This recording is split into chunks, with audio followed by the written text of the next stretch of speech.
Are you a researcher or an inventor with a great idea and no clue of how to turn it into a business? Check out Eco Capital. They'll get it done. 90% of app ideas fail. If you don't want that to be you, check out Big Kitty Labs. They can help you be successful. Do you run a startup?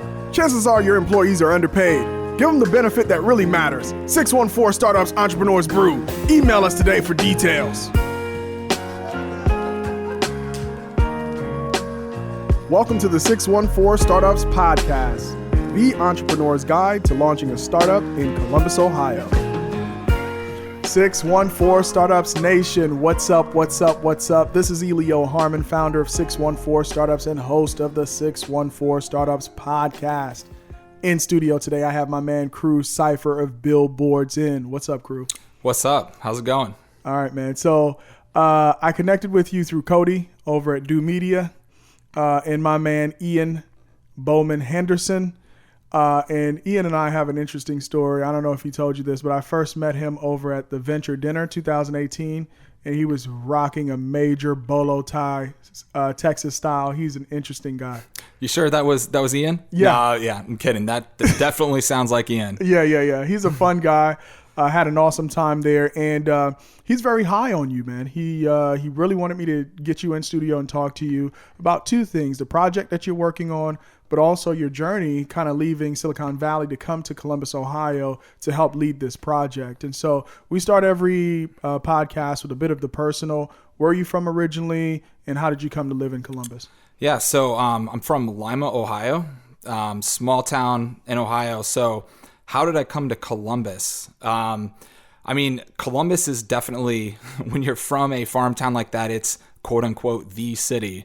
So definitely wanted to kind of move to the big lights, as they may say, from that town. And essentially just kind of got started in my career here. It was just kind of the right move for me. Then, as I was kind of getting in my career, definitely the startup scene always intrigued me. So back in about, let's say, 2006, I got an all-rider email at Uber that they were hiring, that they were coming to town. I had kind of heard of it at this time. Essentially, I just remember a bunch of pink mustaches rolling around town all of a sudden. So it sounded really interesting. So I, decided to apply, and I got in Uber pretty early, fortunately now. Essentially was managing operations out of Columbus, Ohio, responsible for Ohio and Kentucky. And then as the business, continued to scale and grow, went down to Brazil, helped launch operations down there across the country and work on comms automation. Eventually, the business kept growing, and a new kind of startup within a startup, Uber Eats, came around. So got in there really early, moved out to Silicon Valley, was managing global operations for the Uber Eats business line. And then, I was out there, and essentially there's a lot, and we'll probably talk about this. Silicon Valley has a lot of draws to it, especially in the startup community, but it just didn't feel like home, to be completely honest. I love the city of Columbus. It's where, Ohio's kind of where I was born and raised. And so it was just missing something out there. So after, some thought, I moved back to Columbus. Fortunately, I found a company that is, creating another marketplace, which is just fascinating. And we're going to be talking about this, the billboards industry, the outdoor advertising industry more specifically. And I was shocked to find that there was not a solution out there where you can just go online and buy outdoor advertising. So it was an amazing opportunity. And for it to be based in Columbus was, the icing on the cake. Mm-hmm. So moved back here, essentially launched that startup within a startup. And I mean, that's kind of history. It's been quite a ride, no pun intended. Yeah. I have guests on this show from time to time who are from small town Ohio. I played football with a guy down in Springfield who was from Lima. and we took a trip up to Lima. You know, when you got a break from school, you can decide if you're going to go home, you're going to go hang out with your buddy, whatever. So we ended up going to Lima. And what you hear in the news nowadays is about rural America or farm or flyover country. Mm-hmm. I can understand the appeal of wanting to leave Lima because the prospects there are not as great as what they used to be. And so when you come to Columbus, are you coming for school? Are you coming for work at that point? What draws you to Columbus besides just the opportunity? Work, for sure. Okay. So you'd kind of graduated, you were done with schooling, you came here to get a job? Yeah. Yeah, exactly. So I went to school at Miami of Ohio, so stayed in state. Gotcha. Lima, I didn't want to work in a warehouse. It's a lot of blue collar jobs. There's a tank plant there as well. They make the M1 Abrams tanks. So yeah, if you want any sort of opportunity, you know, in this, and kind of, I was a finance major, some sort of technology platform. Lima's not going to be the best place for opportunity, as you mentioned.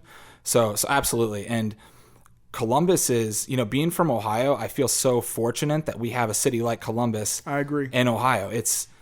I've lived in a lot of different cities, visit a lot of places in my tenure with Uber, fortunately, and I still have not found a city that's compared to Columbus. Maybe Portland, but or Austin, but Columbus is, I mean, there's something really good happening here. That's great. And, you know, I started this podcast just kind of on a whim back in 2017 because I kind of saw what was growing here, and I felt like, you know, this city needed a storytelling platform that gave entrepreneurs an opportunity to kind of share their journey.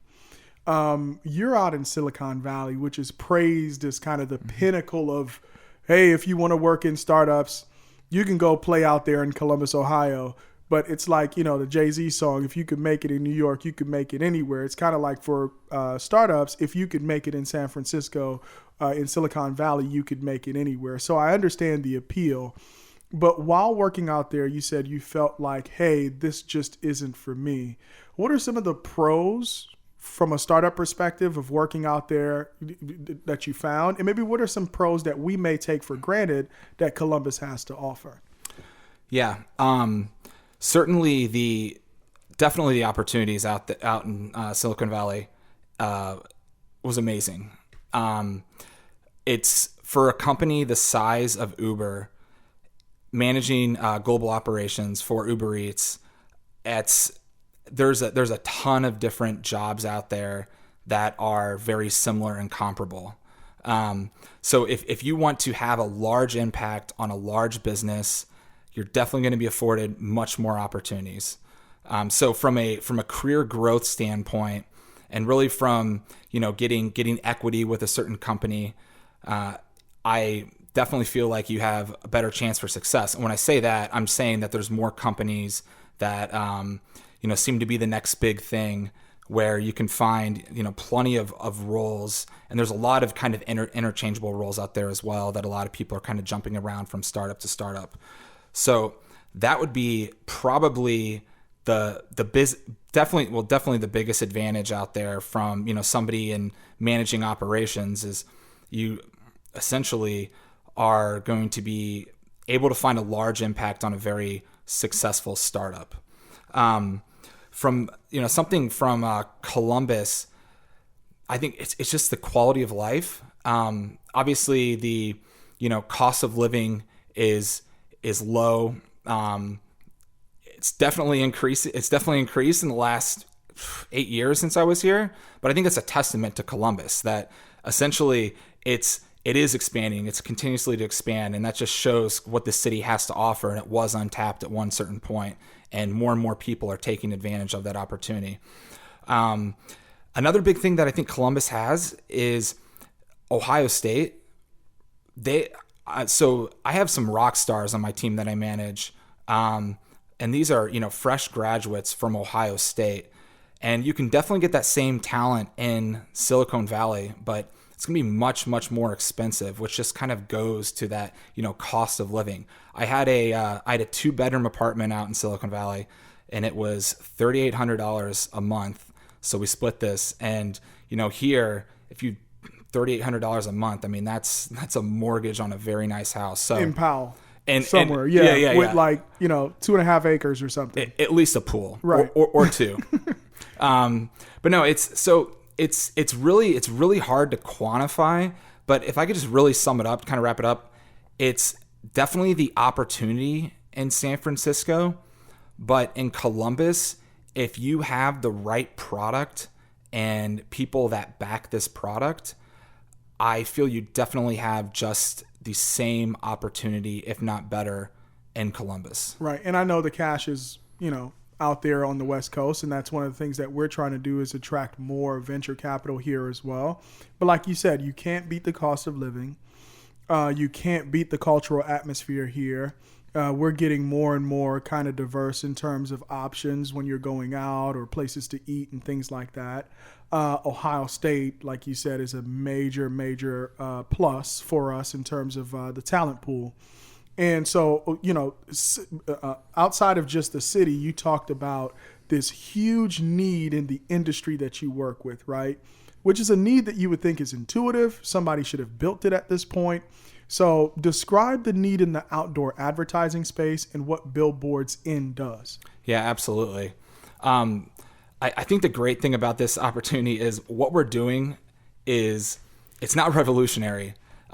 Every single space has some form of marketplace, except maybe trucking, but Uber's looking to solve that right now. So just to find that is amazing. But essentially in today's world, if you would want to purchase outdoor advertising, it's very, very sales heavy. The best way I describe it is before, Sabre came around and you have to go to travel agents, essentially talk to somebody on the phone or visit in person just to know the options that are out there and know the value of these options. So what our site really strives to do is provide everybody with equal access to competitive options out there. Drives, price transparency. So you're getting a good deal when you're looking for options out there. And there's definitely some bigger sellers in the space.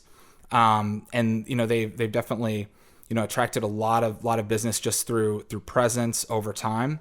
But, something great too is this provides equal access to all the sellers out there. So, that's the fundamental thing of a marketplace is you want to make sure both the buyers and the sellers come out on top, that you're that technological, intermediary that benefits both sides. So we're really kind of that, connective tissue that brings, the buyer an opportunity or the advertiser an opportunity to see exactly what's out there. And then at their own time, at their own leisure, at their own convenience, to essentially purchase something online.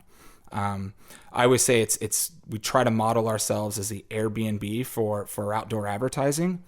And when I say outdoor advertising, I'm talking billboards to, getting ads on movie screens, to see those trucks driving around with signs on the side, really anything that is outside, outside radio, outside television, Facebook ads, Google AdWords. This is a huge industry. That's definitely has not had a lot of technology just kind of interjected into it. Yeah, and so because of my search history on YouTube, I get all these ads from all these gurus, right? And nobody's talking about how you can optimize your outdoor advertising. And so a lot of people take it for granted. You're hearing, hey, television and mass marketing, that's kind of dying. Radio, that's kind of dying. Nobody's talking about billboards. Everything is social media marketing, right? And so at least from the talking heads, this is an industry that unless you're on the inside, maybe you're working in an agency, you're not really going to know very much about. And like you said, the platform that you guys are building is to try to democratize that, right? That's exactly it. And so for a small business owner who might be listening, who might be spending X number of dollars on social media and maybe isn't seeing a return, why should they take a look at billboards? Yeah, absolutely. So billboards is all about building a brand presence. So I think, the best example is it's not necessarily driving somebody to an immediate cause, immediate action like Google AdWords might do, Facebook ads, but it's just getting your brand, your image out there in the public, which resonates so much with that user. So when they are ready to make some informed buying decision at some point in time, when they are looking out there at the options, that's something just implicitly that will resonate with the user. It's very similar. So you see all these, trying to think of a vertical that does a lot of outdoor advertising. You think of insurance agencies. You see a ton of billboards out there. And a lot of that is a brand play. It's a very homogenous product. So it's really hard to differentiate yourselves, one against another. And so when somebody does have their premium up, or when somebody is ready to renew their insurance, and they're looking at all the competitors, they're going to go with one that essentially resonates more. It adds credibility, and that's an extreme example, but the same goes to with car sale, with used car lots, another big vertical that uses the space. Again, it's just a way to differentiate yourself against all your competitors, and from a CPM standpoint, so the cost per every 1,000 views that you generate, it's a much more affordable medium than TV, print, radio, and so forth. Okay, and so I'm thinking about placement and targeting, right? So one of the benefits of doing anything digitally with advertising is when people see your ads, and you can A/B test which ad you feed them, and you can figure all of this out. All of this data is coming back to you. I think that's one of the knocks maybe for somebody who doesn't understand how billboards work. And so how do you guys overcome that concern? Even though you're building this platform, people can go on, they can price billboards.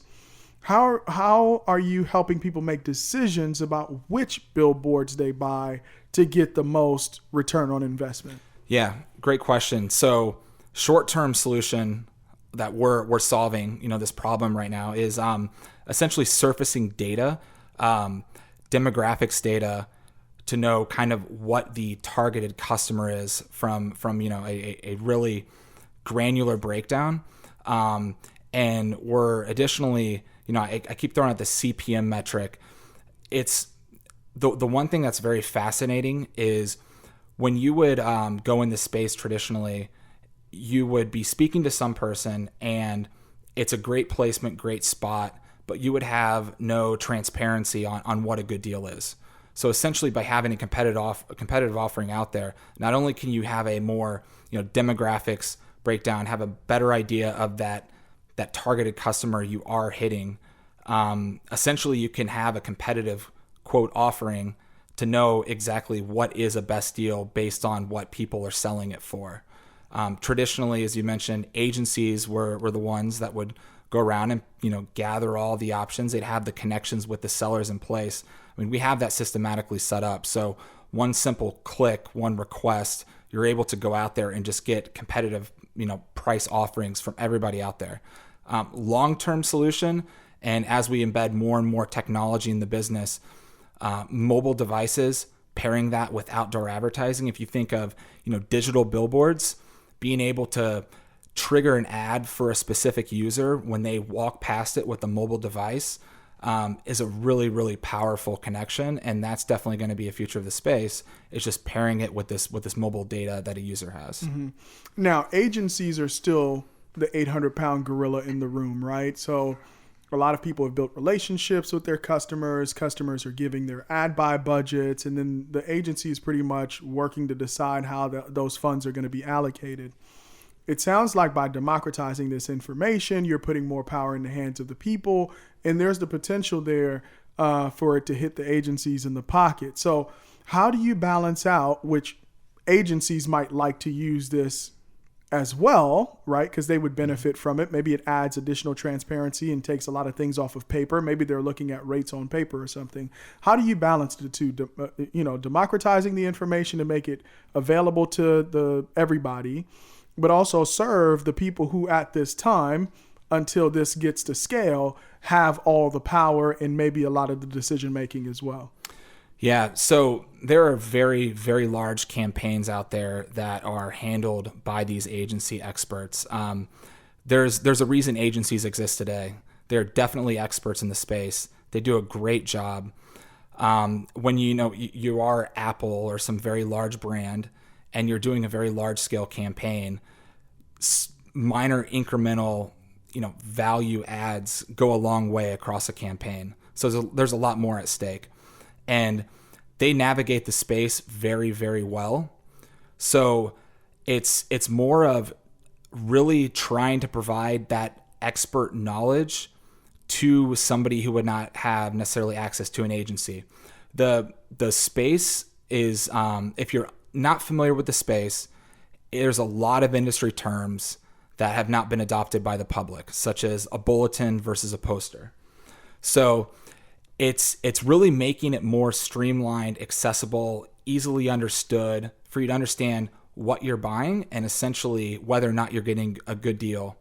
So we do have smaller agencies that use our platform, but these aren't the experts. That's not what this is made for. Mm-hmm. These are agencies that may do this type of these outdoor plans for their clients maybe once, twice a year, and they really just don't know the space too well. So we kind of help them with that guidance through technology. I understand. And so it would be like the small little scrappy firm who finally fights hard and lands their first Fortune 100 client. Mm-hmm. And that Fortune 100 client's previous agency also handled their billboard advertising, and now you're providing, instead of bringing in that billboard expert or that institutional knowledge, they can use your platform to be able to be, effective, better than they would be otherwise. And that's what you're helping them do in that scenario. Yeah, that's exactly it. And okay. the one thing I'd call out is we're not necessarily cannibalizing the industry from a standpoint of basically allocating business from one party to another. We actually have a lot of agencies that use our platform that have told us, wow, now that I realize outdoor advertising is this easy to, find, buy, plan, I'm going to start offering that to my clients just like digital. So really what we're doing is we're bringing in a completely new customer to this space. The small businesses that have not had access, definitely, but now there's a lot of agencies using it that weren't offering this traditionally because it was just such such a high barrier to entry to them. And they honestly want to look very sophisticated to their clients. They want to make sure that they're providing the best experience. So we really help bridge that gap. All right. Understood. Now, I guess it's like beauty is in the eye of the beholder, and like you can't really tell what makes a great commercial until you see one, right? So what makes an effective billboard ad?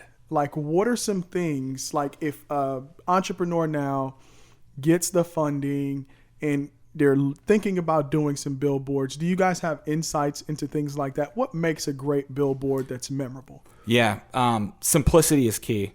First and foremost, I've seen a lot of billboard designs where they try to put in every single value proposition of the business, and it completely dilutes any message they were trying to convey.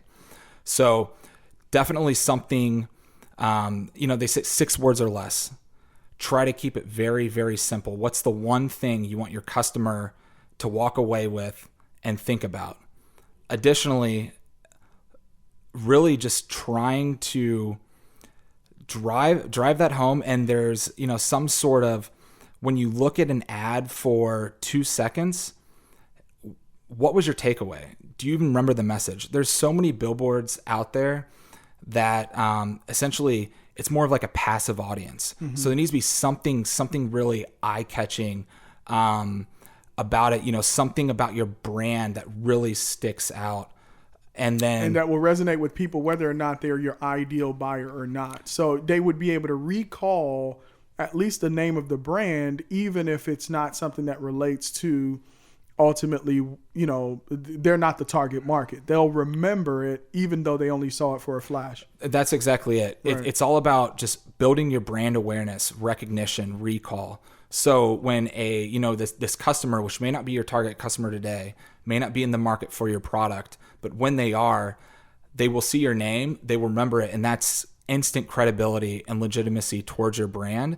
And that's what really is effective in driving the decision. You know what? 2 billboard campaigns that I feel have been really, really effective, at least with me in the last 2 years here in Columbus, is the OSU James, Everybody's Lung Cancer is Unique, something like that. Now, nobody in my family, thankfully, is dealing with that. But the fact that it's a skeleton, you can see the lungs, and it says everybody's lung cancer is different. From my perspective, masterful billboard campaign, because I remember it. And if that ever comes up, I was like, have you looked into the James? You know, if anybody ever said, oh, my uncle or whatever, has he gone to the James? Even though I have no actual practical experience with that. The next one is a company called Chatbooks. It's just a teal ad, chat books, and something about accounting. I have no idea what they do. I didn't go to the website. I wasn't looking for accounting. And so I think we take for granted when a billboard ad is executed properly, how effective it can be.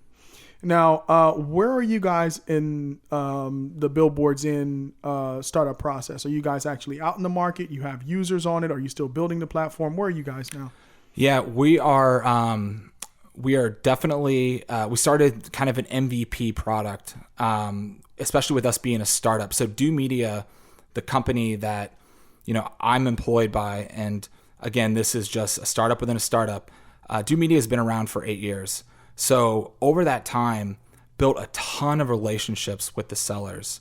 If the sellers are not leaning in, you don't have a shot.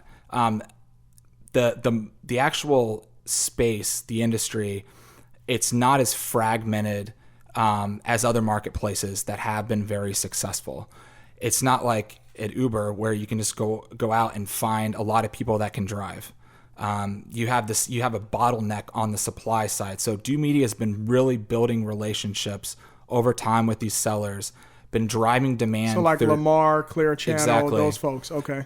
And with that, building a database of over 1 million different assets out there of outdoor advertising assets and driving demand through the agency platform. So that was the huge head start that this platform, this local marketplace was able to tap into. So we are relatively new, only about a year active. But I don't want to discredit all the work that Do Media has done to even get us in this position to be successful in the first place. So how are we out there getting customers? So one of our main kind of value propositions for this site is, as I mentioned before, we're not trying to cannibalize current business. So a lot of local sellers, they have presence in market. They are doing those kind of face-to-face meetings, the calls. And that's great. That's some people, prefer that, want that, and that's perfect. That's not what we're trying to do. We're trying to provide an alternate buying experience to really target this new user, typically a millennial that wants to do something on their own time. They just want to go online. They don't have to be on a phone, talking to somebody. They just want ease of access and convenience. So through that, it's been a really big digital play right now. We have SEO built out, driving SEM, and that's how we've been really acquiring customers and not trying to, kind of get in the middle of those seller relationships and market. And also we are, based in Columbus, Ohio. We don't have in-market presence as well. That's just much harder to scale from an operations standpoint. Gotcha. Now, the future of this company, what are your long-range plans? And then what would you like your personal impact to be? I'm obsessed with building marketplaces. That's what I love to do. So long-term impact is, I mentioned it before, the Airbnb for outdoor advertising, which would just be a huge accomplishment. So my impact for that would, I just want to build at the end of the day, and to be afforded that opportunity in Columbus to kind of, loop back on how we started is huge. Mm-hmm. You think about the tech companies in Columbus. There was Cover My Meds, Root Insurance is, just exploding right now. So to still have, this opportunity, and I'd put BillboardsIn in this kind of, tier 2 category right now. We're definitely not as big as those companies, nor have as much funding, but the opportunity is huge. We're talking about an $8 billion space in the United States alone This isn't talking about international expansion, which the product is lacking there as well. There's no marketplaces. Maybe in Europe, some markets, but we recently went into Canada.